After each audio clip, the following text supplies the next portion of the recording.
100 iemesli, kāpēc SEO ir maratons, nevis sprints. Pirmā sērija – Domain Authority, DA audzēšana. Iedomājies divus juristus. Viens tikko pabeidzis universitāti, tas ir tāpat kā jauna mājaslapa internetā, un par viņu neviens neko nezin. Otrs jurists savukārt praktizē jau 20 gadus, par viņu raksta avīzēs, viņa citē kolēģi, un viņam ir simtiem rekomendāciju. Veca mājaslapa ar augstu DA. Kā tu domā, kuram no viņiem klients uzticēsies vairāk? Vairums cilvēku izvēlēsies pieredzi. Tieši tāpat dara arī Google, izvēloties augstāk rādīt mājaslapas ar lielāku domēna autoritāti. Pat ja jaunajam juristam būs modernāks uzvalks, labāks dizains mājaslapai, vecā jurista pieredze un atpazīstamība uzvarēs.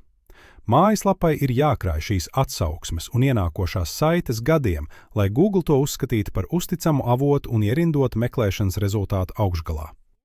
Vai esi gatavs padarīt redzamu savu mājaslapu Google, AI čatos un citos meklētājos un iegūt daudz vairāk klientu pateicoties SEO? Sazinies ar mums, lai saņemtu mājaslapas SEO optimizācijas piedāvājumu.